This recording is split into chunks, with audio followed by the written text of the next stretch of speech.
जय जय राम। सादर नमन परम प्यारे राम, परम पूज्य गुरुजन, परम दिव्यात्माएं और आप सबके मंगल आशीष लिए परमेश्वर कारण को पा करके अपने श्री चरणों में लेकर आए हैं।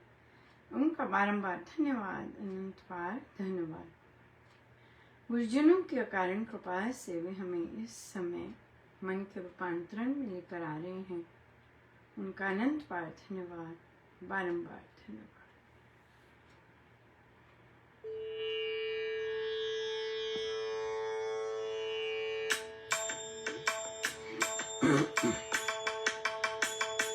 तेरे सारे दुखां दा दारू इको पूरी राम नाम जी।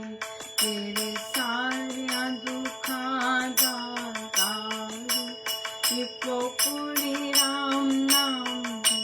तेरे सारे दुखां दा दारू इको पूरी राम नाम जी। तेरे सारे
श्री प्रवचन पीयूष जी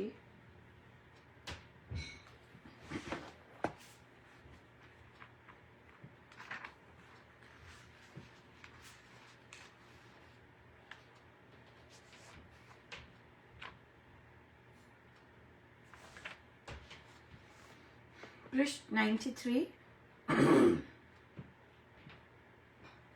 यदि वह राम दरबार में बैठे जिसका आराधन हम करते हैं वह वहां विद्यमान होता है, इसलिए राम दरबार हुआ और कहा गया। साधना में मन ना लगा तो इसमें यह देखना चाहिए कि क्यों नहीं लगा, इसीलिए कारण खोजना चाहिए। यदि दूसरे विचार ही आए तो वे कल्पना से ही आते हैं। कोई और तो अंदर बैठा है नहीं, आप ही तो कर रहे हैं। मन को क्यों दोष देना, मनन करता है तो मनुष्य होता है।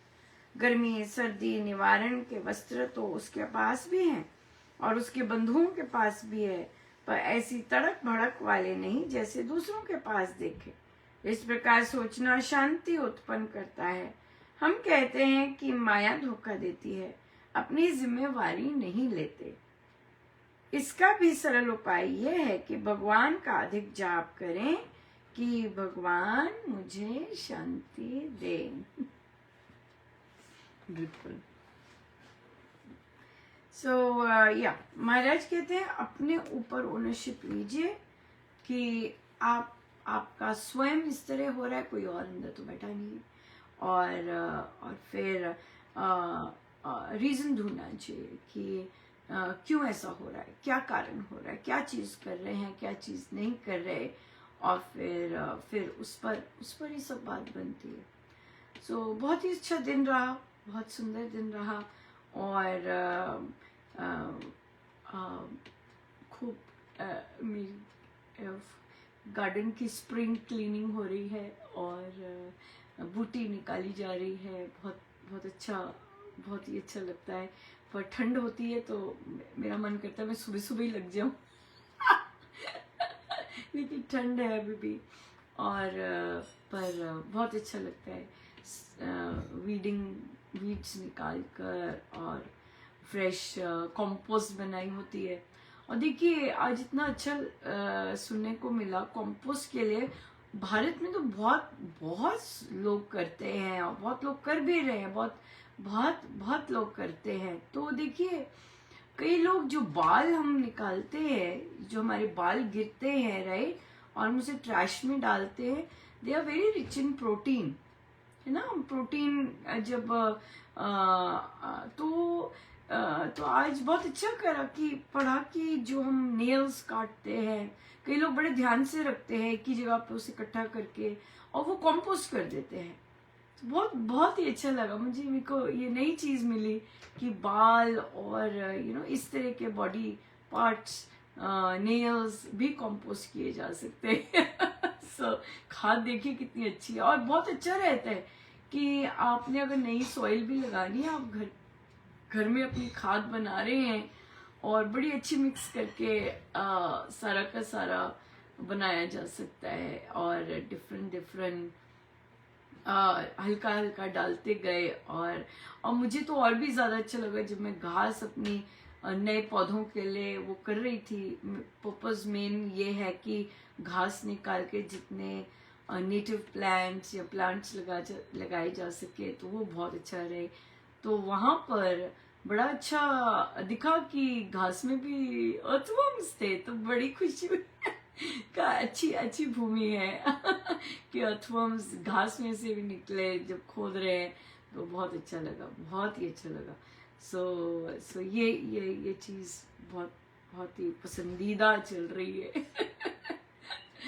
सो प्रश्न आया कि परिवार में जब पुरुष घर की बहू की बेइज्जती करें, जबरदस्त, हाँ जबरदस्त, और जो इन लॉज हैं वे केवल अपने लिए ही बहू को बुलाए, क्यों? क्योंकि एक ही उनके घर में सेवा करती है, राइट।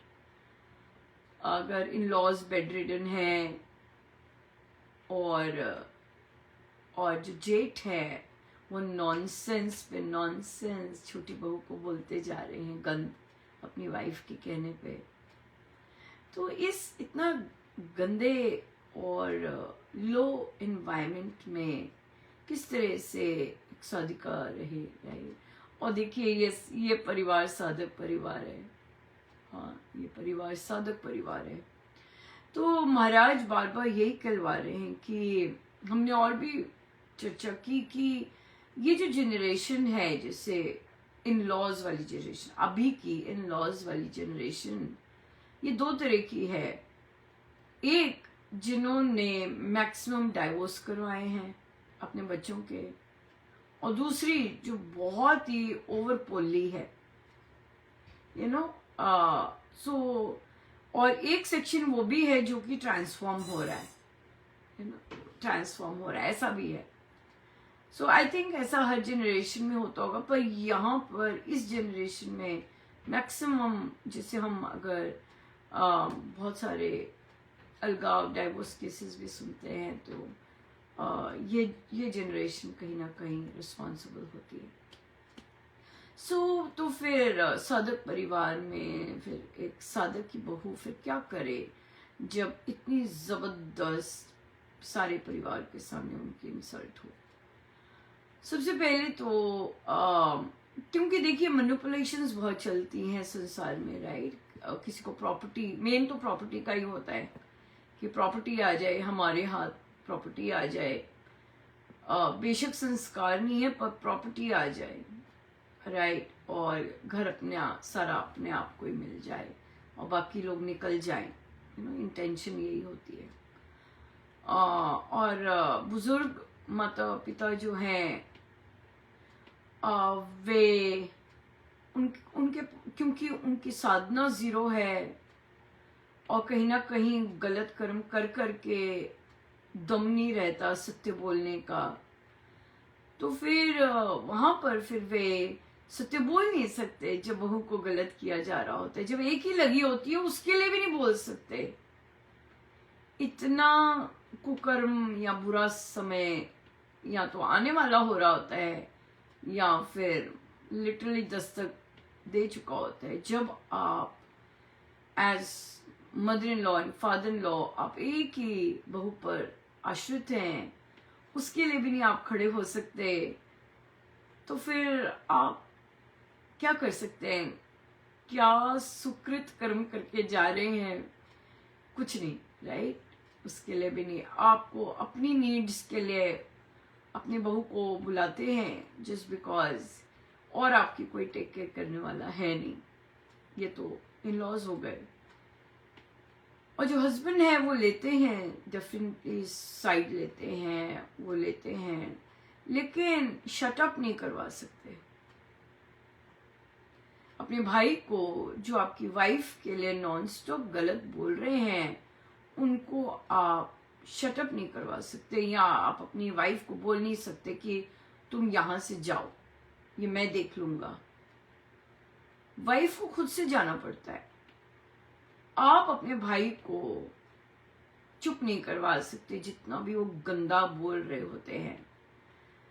देखिए, हमेशा याद रखिएगा, आप घर की नारी को जो निष्काम भाव से सेवा कर रही है, हाँ, निष्काम भाव से आपके मम्मी पापा को अपने मम्मी पापा की तरह सेवा कर रही है, उसके लिए आप खड़े होते हैं, लेकिन 100% नहीं होते खड़े, राइट? आप चुप नहीं करवा सके कि वो नॉन स्टॉप गंद पे गंद बोलते जाते हैं, हाँ, तो कहीं ना कहीं तो कुछ गड़बड़ है। सो जिन परिवारों में महिलाओं की इज्जत नहीं होती, हाँ, वहां की फाउंडेशन नींव गड़बड़ हो जाती है जी, गड़बड़ हो जाती है। चाहे माँ है, माँ के लिए खड़ा होना चाहिए, चाहे पत्नी है, पत्नी के लिए खड़ा होना चाहिए, बच्चियों के लिए तो खड़े हो जाते हैं, तो वहां पे तो सेपरेशन ही होती है जब खड़े होते हैं या कुछ ऐसा करते हैं।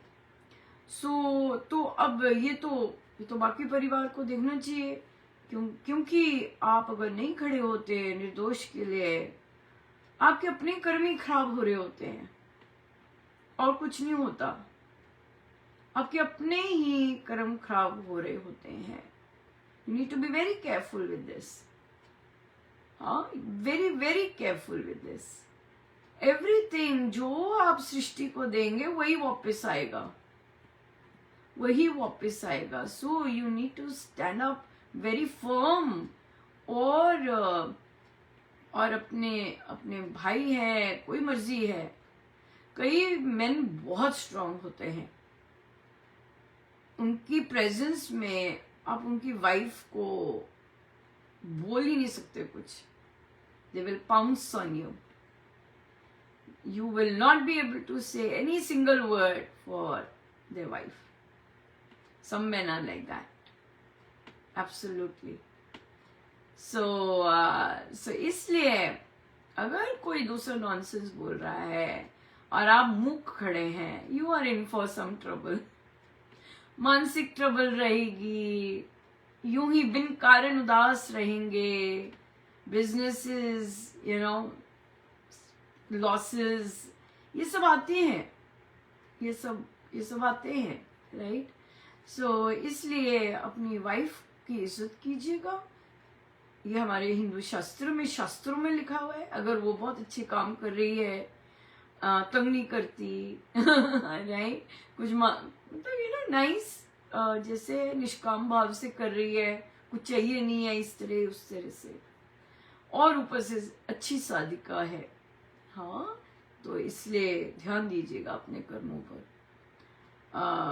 और किसी का नहीं बिगड़ता, वो तो स्ट्रांग होती जाएगी और स्ट्रांग होती जाएगी, राइट? तो साधिका जी ने फिर एंड में कहा, खुद ही बोला, क्योंकि उनका हस्बैंड पूरी तरह शटअप नहीं करवा सका, काफी हद तक की बोल रहे थे, लेकिन पूरी तरह बंद नहीं करवा सका, उठ के नहीं जा सके वहां से कि चलो हमने नहीं यहाँ बैठना, हमने ये कॉन्वर्सेशन नहीं करनी है, तुम चलो ऊपर, तुम्हें सुनने की ये जरूरत नहीं है। हस्बैंड को ऐसे ये स्टेप बोलना होता है, आगे आना होता है अपनी वाइफ के, कि शायद उन्होंने अपने फादर्स को नहीं देखा होता, या ऐसे बच्चों ने, जो मेन होते हैं ऐसे, उन्होंने अपने फादर्स को नहीं देखा होता अपनी माँ के लिए खड़े होते हुए और उनके लिए आगे कदम बढ़ाते हुए, as a result of which वो किसी हद तक जा सकते हैं पर पूरी तरह नहीं टूट सकते, या कि आगे खड़े हो जाएं कि निकलो तुम यहां से, ये मैं देखता हूं, तुम्हें ये सब गंद सुनने की जरूरत नहीं है, ऐसे बोलना चाहिए कि I will take care of it, you go. बिल्कुल 1 सेकेंड। और जब शुरू ही होता है इतना पूरा नॉनसेंस, अपनी वाइफ को क्यों सुनवाना, क्यों उसे ऐसे हर्ट करवाना कि आपके परिवार के कारण उसे कोई ऐसा बोल सके। Not at all. समय तो हो गया है, झट से हो गया। सो हम चर्चा करेंगे कि साधिका जी को अब क्या करना चाहिए और क्या बनता है उनका करना, राइट। या देखो, आइए हम सीधे होकर बैठे।